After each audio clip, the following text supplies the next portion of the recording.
कई बार जब आप मेहनत करना शुरू करते हैं और बार बार फेल होते रहते हैं तो आपके मन में एक प्रश्न आता है। ये प्रश्न आता है कि गॉड आपके साथ है कि नहीं। आप खूब मेहनत करते हैं, अपनी सारी ताकत लगा देते हैं, आप अच्छे कर्म करते हैं और उसके बाद भी आपको फल नहीं मिल पाते हैं। कई बार तो ऐसा भी लगता है कि क्या ईश्वर सिर्फ अच्छे लोगों के साथ ही बुरा करता है, क्योंकि जितने भी अच्छे लोग होते हैं उनके साथ बहुत दुख आते हैं, बहुत तकलीफें आती है और उनको बहुत सारी चीजें झेलना पड़ता है। तो चलिए आज इसी बात को समझते हैं। एक बार एक लड़का जो कि आपकी ही तरह बहुत सपने देखता था, अपने जीवन में बहुत ही आगे बढ़ने के बारे में सोचता था, उसने बहुत मेहनत की, बहुत ही कम उम्र में उसने बहुत सारी चीजें हासिल कर ली और उसे लगता था कि गॉड हमेशा उसके साथ है। और यह पता कैसे करता था?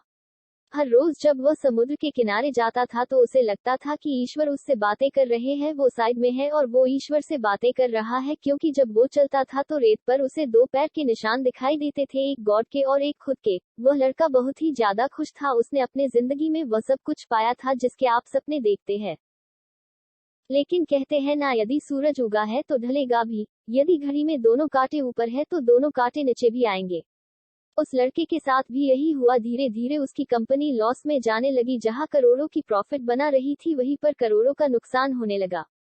जो लोग उसका साथ देते थे वही लोग उसका साथ छोड़कर जाने लगे। उसे बहुत दुख हो रहा था और सबसे बड़ा दुख इस बात का हो रहा था कि जब वो समुद्र के किनारे घूमने जाता उसे वो पैरों के निशान नहीं दिखाई देते थे। इसका मतलब भगवान उसके साथ नहीं थे। वह लड़का बहुत ज्यादा दुखी था, बहुत ज्यादा परेशान था और सोच रहा था कि जब अच्छा समय था तो भगवान मेरे साथ थे, लेकिन जब मेरा बुरा समय आया तो भगवान ने भी मेरा साथ छोड़ दिया और मेरे अपने भी मुझे छोड़कर चले गए और वो बहुत दुखी हुआ।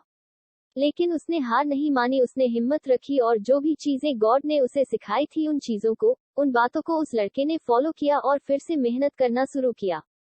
फिर क्या था, थोड़ी दिन के बाद फिर से उसकी कंपनी खड़ी हो गई। उसे जहां बहुत सारा लॉस हो रहा था वहां सारा प्रॉफिट होने लगा और वो फिर से खुश हो गया। लेकिन उसने एक चीज कभी नहीं छोड़ी थी, अपने ऊपर विश्वास और समुद्र के किनारे घूमना। जब वह थोड़ी दिन के बाद समुद्र के पास गया, सारी चीजें ठीक हो गई थी, उसकी कंपनी फिर से खड़ी हो गई थी। थोड़ी दिन के बाद उसने नोटिस किया कि जब वह समुद्र के किनारे घूमने जा रहा है तो एक और पैरों के निशान उसके साइड में बन रहे हैं। उस लड़के ने मुंह फेर लिया और आगे की ओर बढ़ गया। साइड से आवाज आई कि क्या हुआ, मुझसे बातें नहीं करोगे? उस लड़के ने चिल्लाते हुए जवाब दिया कि जब मेरा बुरा वक्त चल रहा था तो आप मेरे साथ नहीं थे, आपने मेरा साथ छोड़ दिया और ये पूरी दुनिया ने भी मेरा साथ छोड़ दिया। मेरी मेहनत और मेरी विश्वास के कारण आज मैं फिर यहाँ पे हूँ। जब मैं सफल हो गया तो तुम फिर मेरे पास आ गए। मुझे जब सबसे ज्यादा तुम्हारे साथ की जरूरत थी उस वक्त कहाँ थे, और अब जब मैं सफल हो चुका हूँ तो फिर से मेरे साथ आ गए।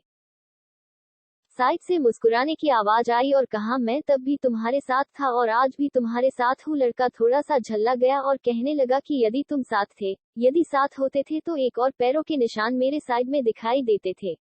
लेकिन जब मेरे ऊपर मुसीबत आई, जब मेरे ऊपर संकट आया तो मुझे कोई पैरों के निशान दिखाई नहीं दिया, तुमने मेरा साथ छोड़ दिया था। बाजू से फिर मुस्कुराने की आवाज आई और कहा कि मैं तुम्हारे मुसीबत के समय भी तुम्हारे साथ ही था। जब तुम सफल थे तब तुम्हें दो पैरों के निशान दिखाई देते थे, क्योंकि मैं तुम्हारे बाजू में चलता था। लेकिन जैसे ही तुम्हारे ऊपर मुसीबत आई तुम्हें एक पैरों के निशान दिखने लगे, क्योंकि तुम्हें अपने गोदी में उठा लिया था और इसीलिए तुम्हें जो पैरों के निशान दिख रहे थे वो तुम्हारे नहीं, वो मेरे थे। इसलिए हमें हमेशा याद रखना चाहिए कि किसी भी परिस्थिति में वो ईश्वर, वो मालिक हमारा कभी साथ नहीं छोड़ते। हम उन पर विश्वास करें या ना करें, हम उनकी भक्ति करें या ना करें, वो हमेशा हमारे साथ है।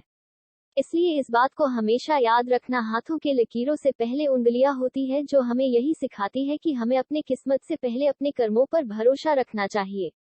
आशा करता हूँ कि मेरी बातें आपको समझ में आई होंगी और इसे अपने दोस्तों के साथ शेयर जरूर करना, ताकि उन्हें भी ये बात पता चले और वो अपने जीवन में आगे बढ़ सके।